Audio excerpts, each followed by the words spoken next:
So last time we had seen the pressure of an ideal gas. So in that we had considered a cube. In that we had considered a cube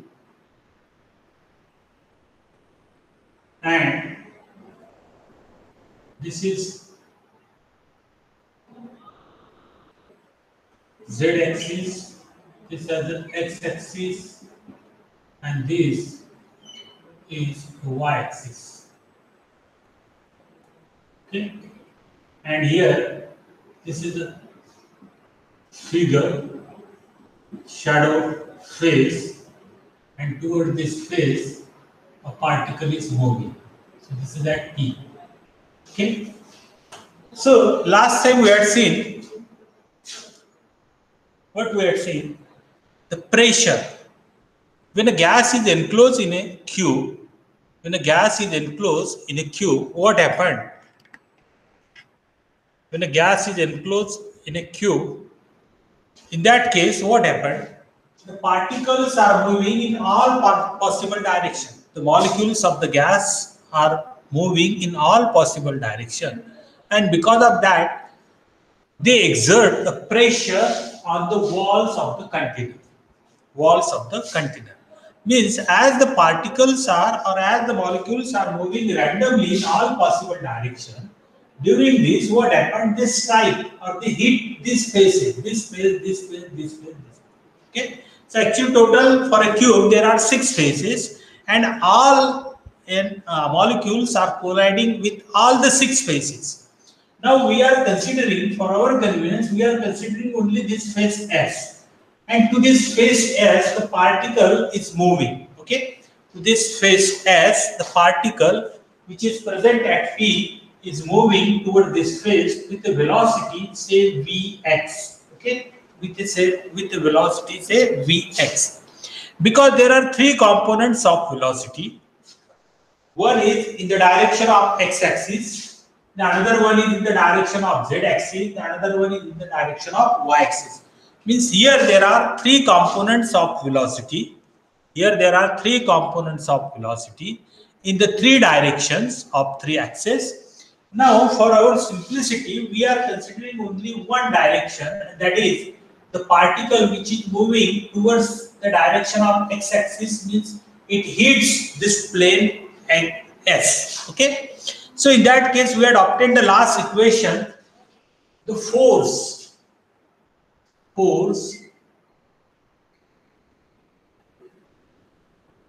exerted by a particle or by a molecule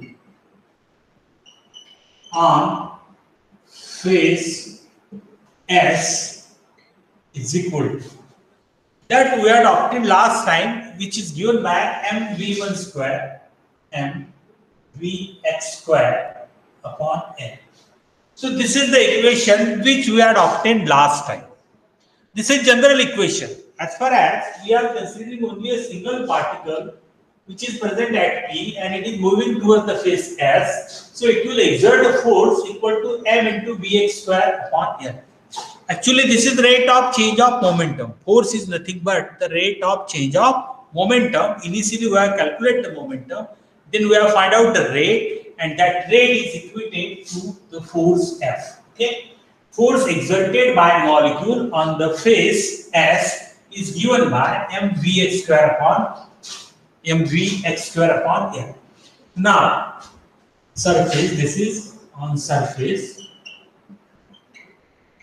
S. Okay, mvx square upon n. Now, here there are n number of molecules. So this is the force exerted by a single particle.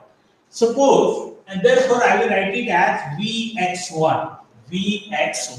Okay, and the length of each side of the cube is equal to n. This cube is having equal sides of length n. Then Vx1 square upon n. If it is the second particle, then it will exert a force on the surface S is equal to m. This force is given by, this is S and this is F, we can say F1. Okay, this is F2. F2 is the force exerted by the second mass particle or second molecule, which is equal to Vx2 square upon L. Now the third force will be F3 is equal to m Vx3 square upon L. So like that, if there are n number of molecules, and all these molecules are moving randomly in all possible directions. So there are this the average force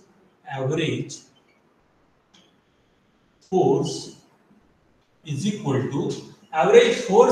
to m by L, addition of all these. So m by L is common. In bracket, we get m at Vx square plus Vx2 square plus Vx3 square plus and so on plus Vxn square. So if there are n number of particles, then you can write it like this. Okay. So Vx1 square, Vx2 square, Vx3 square up to Vxn square. Actually, only we are considering the n by 3 particles are moving in the direction of x-axis. So I will not write this last term. Okay. So here Vx1 square plus Vx2 square plus Vx3 square plus and so on. This is the average force. Our aim is to find out the pressure. Pressure is equal to force per unit area. So area is equal to, area of this space is equal to L into L. Means length is equal to L, width is also equal to L. So F upon L, the value of F is m upon L, okay, into Vx1 square plus Vx2 square plus Vx3 square plus and so on. So this is square, okay, and so on. Then divided by. This is denominator to denominator, so I will write it in the denominator L in. This is A. A means area. So area is equal to L square. So this will give us m upon L is equal to m upon L, m into Vx1 square plus Vx2 square plus and so on divided by, this is L and this is L square, so it becomes L cube. And L cube, length into breadth into height. This is nothing but the volume. So I can write here m by V. This L cube can be replaced by V. This is V. Capital V is the volume. This is velocity.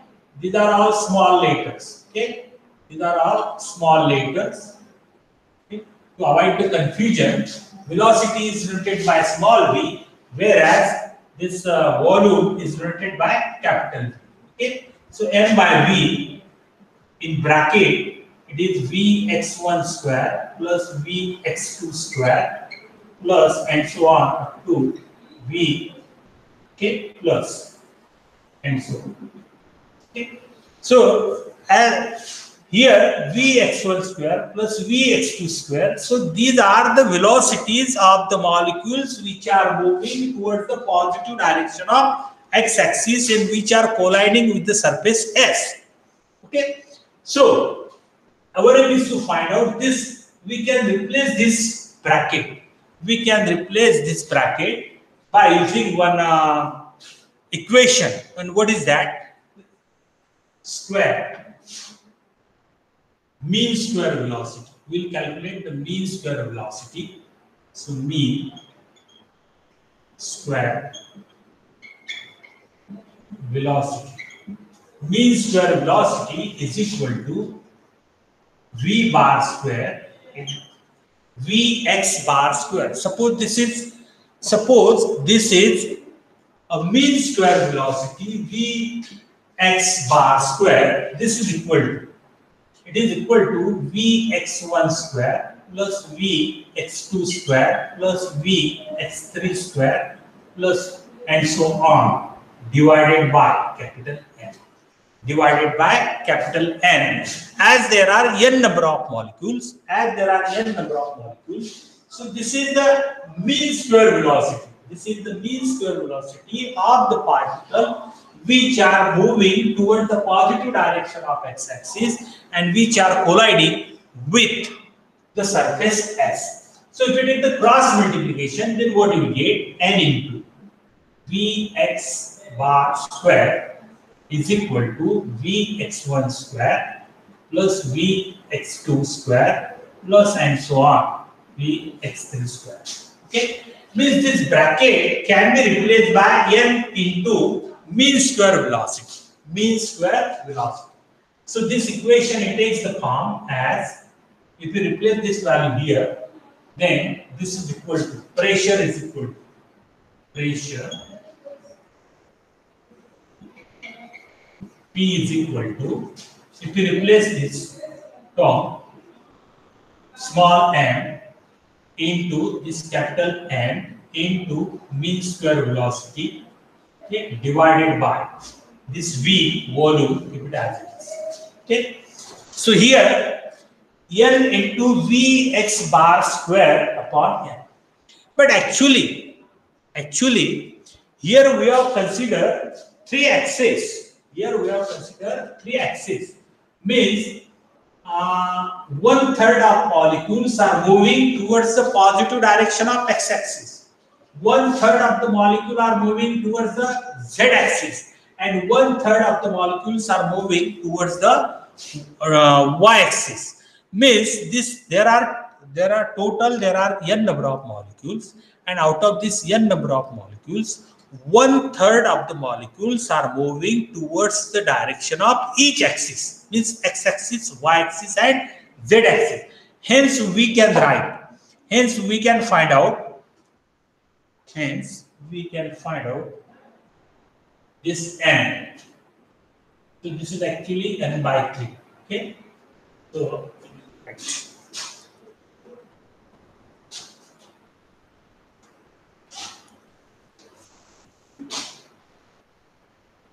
okay, so I will write it here. Actually, Vx square plus Vx square plus Vy square plus Vz square, okay, is equal to 1 by 3 of V square, is equal to 1 by 3 of V square. Means this can be, this Vx square, this V bar x square can be replaced by 1 by 3 V square. Why it is so? Because here only n by 3 molecules are moving in the direction of x-axis. So here I can write 1 by 3. Here you can write n by 3 is equal to m upon V into n, then V bar square x can be replaced by V bar square upon 3. So what is this? M into n. How will you replace this m into n? M into n means this is actually the total mass. Or by rearranging the term, you will get this equation like this. I will write it here.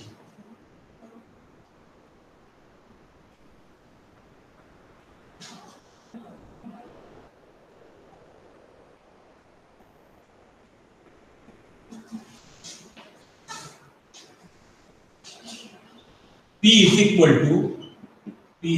to 1 by 3. I will write this 3, 1 by 3, Nn, n into n, okay, into V bar square divided by V. Divided by V. This is capital volume. Okay. So actually, we are replace this mean square velocity Vx square by 1 by 3 V square, because as there are total number of n number of particles or n number of molecules are moving in all possible direction. So we assume that the molecules are divided into three groups. One third of the molecules are moving towards x-axis, one third are moving towards y-axis, and one third are moving towards the direction of z-axis. So the total number of molecules moving in the direction of x-axis is equal to 1 by 3 v square. Means equally distributed. The molecules are, we are assuming that the molecules are equally distributed. So 1 by 3, this Nm, N is the total number of molecules, M is the mass of the single molecule. So Nm can be replaced by the total mass of the gas, which is M into V bar square divided by V. This is mass per unit volume. So mass per unit volume is nothing but density. So 1 by 3 rho V square. This is an equation for the pressure of the gas, enclosed in a cube, or you can write it as 1 by 3 n by 3 n by v into m into v bar square. Okay, so either you can write it in this form or in this form or in this form. All the forms are correct. Okay, so this is the general equation. This is the general equation of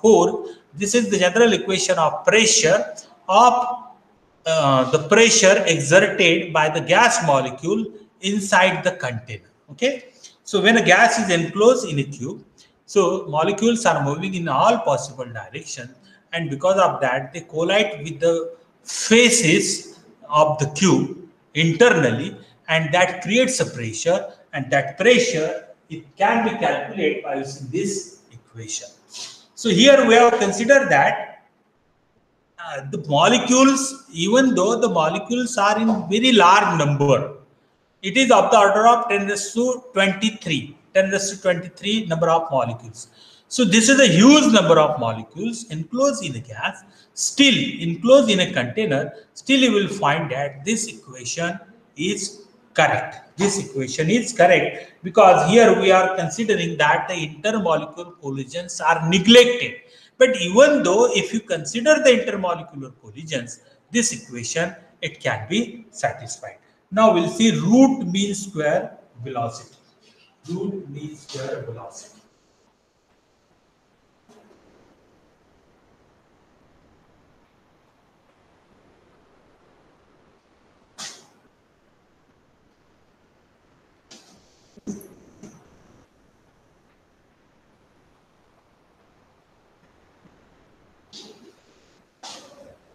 This is root mean square velocity that we'll find out.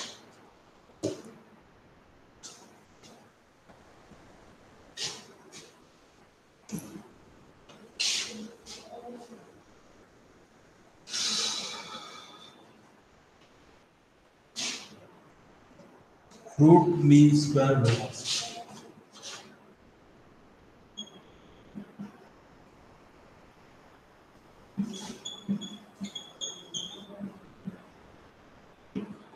In this equation, P is equal to 1 by 3 rho V square. Okay? Or in this equation, P equal to 1 by 3 Nm V bar square upon V. So this V bar square, this is mean square velocity. Okay? N is the number of molecules, M is the mass of the molecule, and V is its volume. So by using this equation, we can find out mean square velocity. V bar square is equal to, if you take the cross multiplication, then you will get 3 PV, 3 times PV divided by, if you transfer this Nm to this side, you will get N into N. 3 PV n into m. This is the equation. But PV is equal to nRT. By using the ideal gas equation, 3 times PV is equal to nRT divided by capital N into M. Capital N into M. So actually, this N by M, this can be replaced, N by M can be replaced by Avogadro number. So this will be 3 nRT by M. This equation can be replaced by 3 nRT by Nm. 3 nRT by Nm.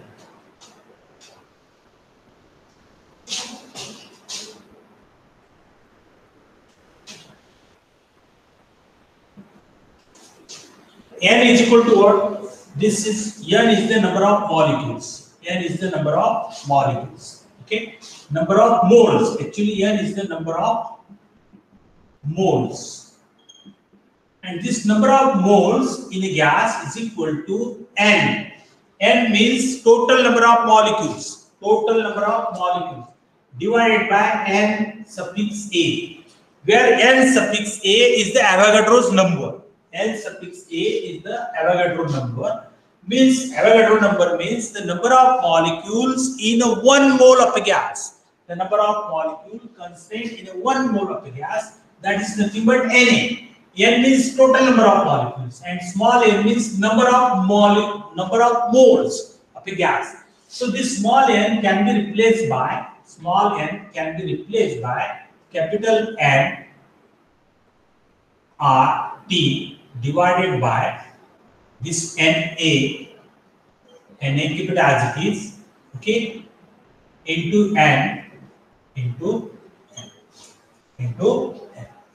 But this Na into M, this can be replaced by this Nn will get cancelled, and this Na into M can be replaced by 3RT divided by M0. M0. What is M0? M0 is the molar mass. M0 is the molar mass. M0 is the molar mass. Molar mass means which can be the product of Avogadro number into small m.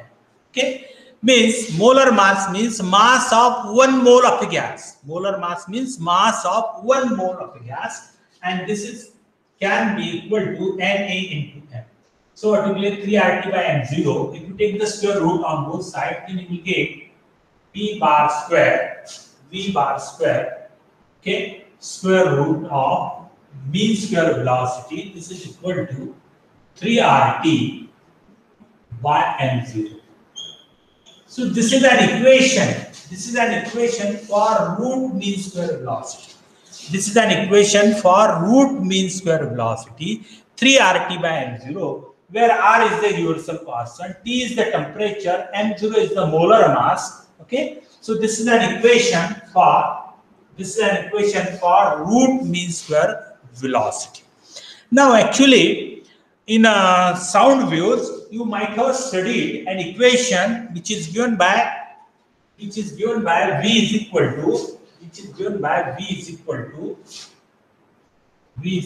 to gamma PV upon M0. So this is the velocity of sound waves. Which I will write it as Vs. So velocity of sound waves is given by Vs equal to under root gamma PV by M0. It is actually RT. You can take it as RT also, gamma RT by M0. In order to equate this, because PV is equal to RT, I will write it as gamma RT by M0. This is an equation for the sound waves. So sound waves, velocity of sound wave is given by this equation, gamma RT by M0. But gamma is equal to 1.4, which is equal to the ratio of two specific heats, Cp by Cv. Specific heat at constant pressure upon specific heat at constant volume. If you find out this ratio, then you will get it is 1.4. If you substitute 1.4 here, then what you get is equal to 1.4 into RT by Mc. Now, if you compare this equation and this equation, then you will find that Vs is the speed of sound in air. On right hand side, it is 1.4 RT by M0 square root. Of course, this is also square root, but here it is 3 times RT. Here it is 3 times RT, here it is 1.4. Means this value is definitely less than this value. So this is greater than this value. So what it means, the root mean square velocity is always greater than the velocity of sound in air. Okay, so this is what I meant to say. The velocity of sound in air is always less than the root mean square velocity, because here it is 3 times RT and here it is 1.4 times RT. So this is the root mean square velocity, and the remaining application of these equations we will see in the next lecture. Okay, thank you.